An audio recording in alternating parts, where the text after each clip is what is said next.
My style of music is basically heartfelt. It's the type of music I try to put together different stories, basically about the streets. It invokes a lot of emotions at times, and it's basically about substance, and there's a lot of representation in my music. If you listen close, my music there's a lot of representation about the streets and where I come from, and it's also representation about myself. So with, with that in mind, I try to put together a lot of things and put out like thing that can actually work out for people out there. So when they listen to the music, they can actually relate to them. Man, I try to give the good and the bad side of whatever type of story I'm trying to tell. What you should learn and what you should not learn from the music. So my music is basically true and it's heartfelt.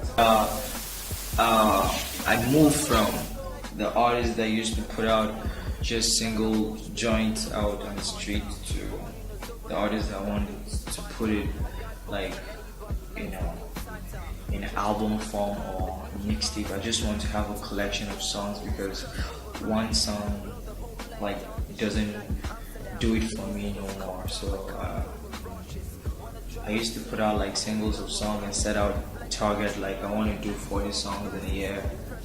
Then I moved out, like I grew out of that to wanting to have a project. So in the last year I have a mixtape, like I have a mixtape and 2 EPs.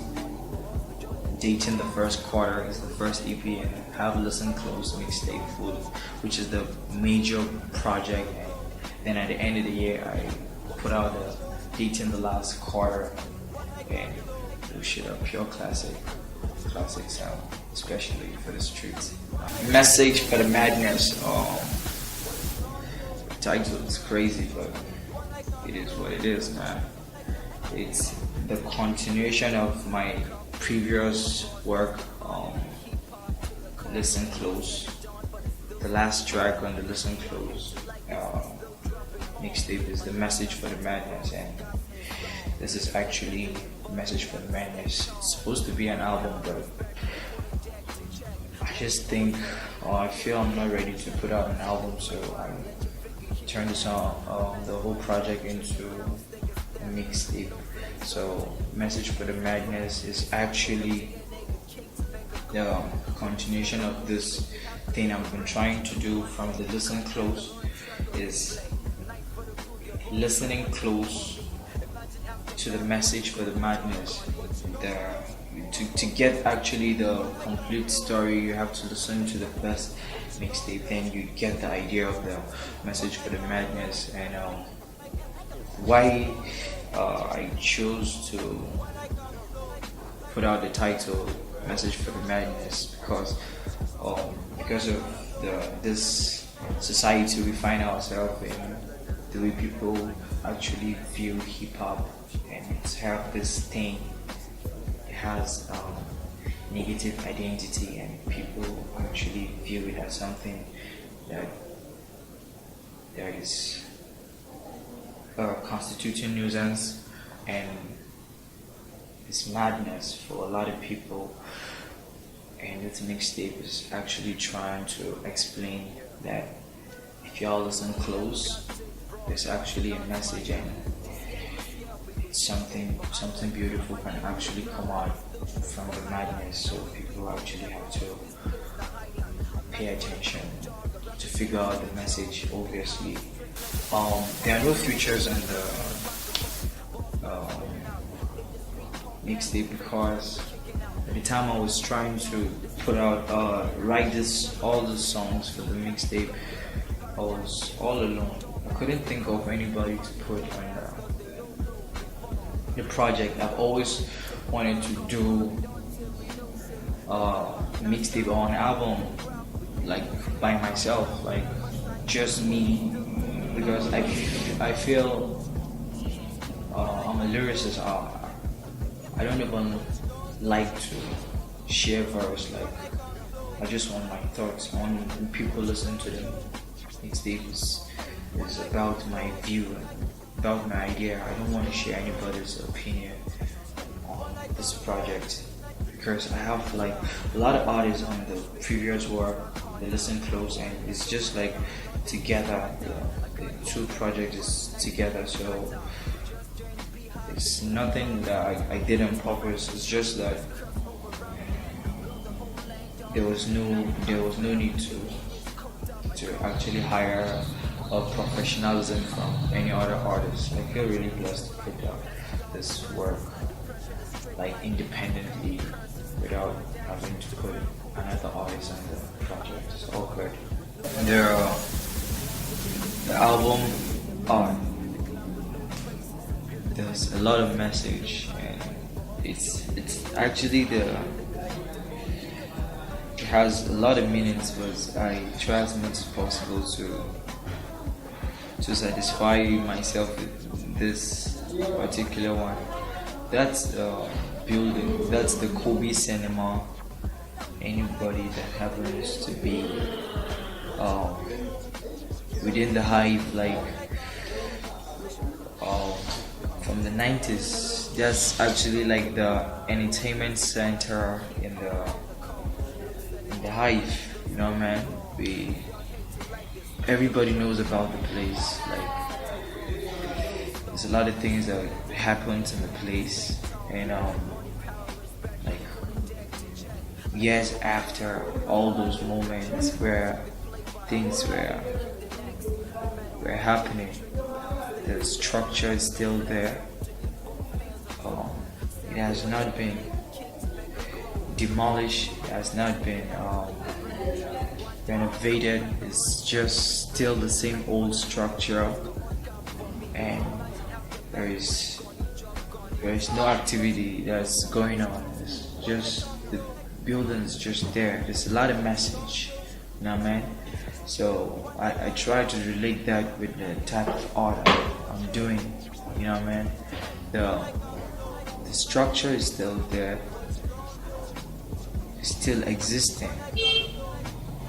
The activity that happens within the environment, within the building, it's nowhere to be found, you know, man. They're trying to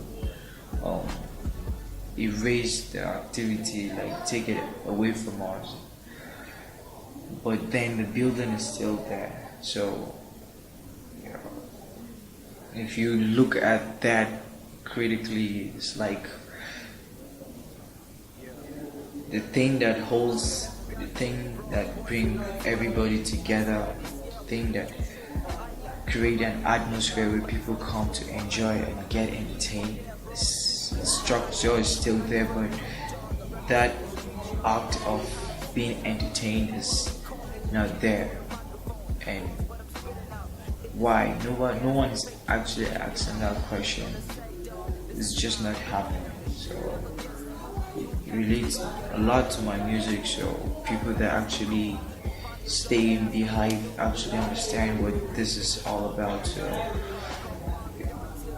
that image takes me to that time where things were actually happening in that particular place, and we can't seem to find that atmosphere no more. So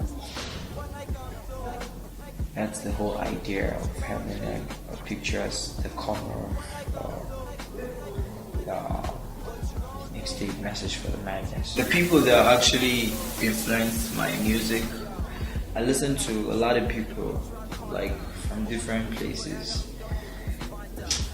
Somehow I find music and I listen to them. I don't actually listen to everything. I don't even want to listen to everything, but I find myself listening to some music come across, and actually those music actually inspire me a lot. I don't want to say like artist name I listen to, but there are also people that are my friends and in this music business as well. they influence me a lot too, because we we have competition. Hip hop is competitive and in its own form. Like, people do compete with songs, and the competition I see is very healthy and it helps me to promote my own work. So those things actually influence me a lot. The things that happen around me, my environment influence me a lot. My experience, everyday experience, I pass through things every day. Those things actually influence me. I try to put out my thoughts, like what I think about, what I see about around me, and I try to make music from observing a lot of things that happen in the street.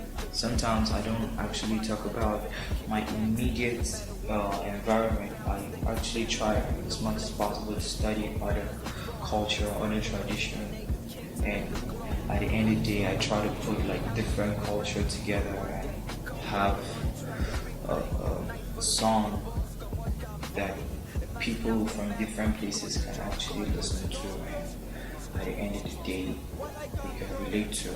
So it's a blessing to have all those things put together, and at the end of the day I have something that pushes me and keeps me moving. My writing process, actually, I have a lot of materials out, and people actually think that I'm always writing songs because of the numbers I have out, but funny enough, it's not like that. I passed through a lot of things, and I was cultured in a way that I write in a moment. Like, I have a special skills that puts me in the zone. So I don't go about like every day with a pen and a pad in my pocket, and then I'm thinking about bars randomly always. I won't do that. I just have a normal regular day like every other days. It's just me like any other regular guy on the street. So I just try to get this different experience and put them together, and then when I have to write a song, I just take myself back to those times where I was actually going through all those experiences. Then I get in the zone. If I get in the zone, then I write the songs. It's not as if I walk around trying to find rhyme like the normal traditional way of doing it. Actually, I don't do that. I just try to put myself in the zone, and because I want to tell the story honestly, it becomes very, very easy because I don't have to say things that I don't have, or things that I actually don't really believe in. So it's very, very easy to have that put out the song. My writing process is basically getting in the zone, because sometimes for most people they're trying to get rhymes, they're trying to walk around and trying to find bars like every day. I have friends like they are also rappers, and I respect their art as well, and they have a pen and a pad all the time, or maybe their phones, and they are constantly having like ideas and thoughts about the songs they want to make, and they are actually writing. We might be having a discussion, and they pause from the discussion and they're trying to write out like thoughts that are coming through.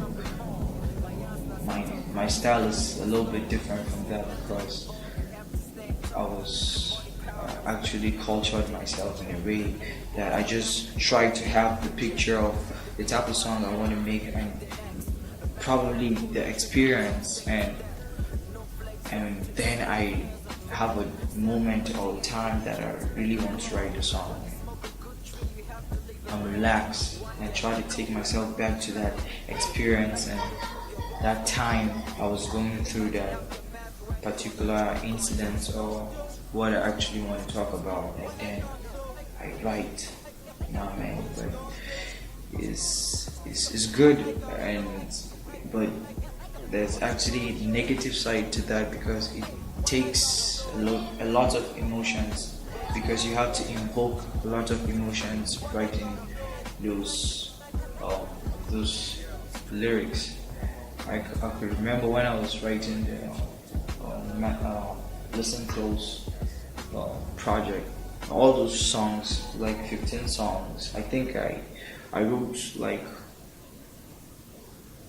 85% of those songs in 5 days, and it's crazy, man. But I did all those in 5 days because I actually I already know the songs I want to make.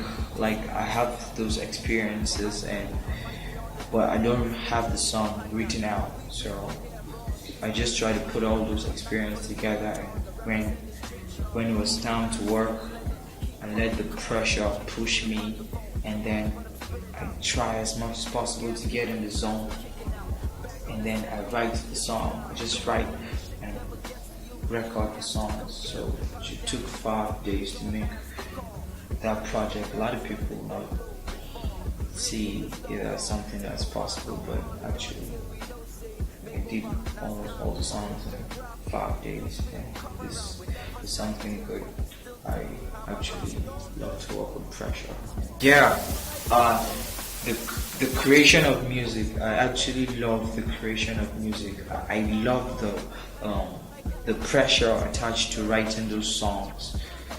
I love to perform as well, but if I have to compare performing and creating the music, like writing and being in the studio, the fun that goes on in the studio, I'm trying to record or have a producer try to make the beats, like the funny things C-Man or M4TM will say in the studio, and we just laugh out loud. And just the atmosphere in the studio, actually I really appreciate that more than when I'm out on the stage performing for 5,000 people and they cheering. It's a good feeling because you actually get to connect with the people that actually follow your music and support you. Well, it's good for that reason, but I actually enjoy the process of making that music more. In the future, I don't want a lot of people to have too much expectations about me. I just try to live for the moment, like this year. So I set target for myself every year.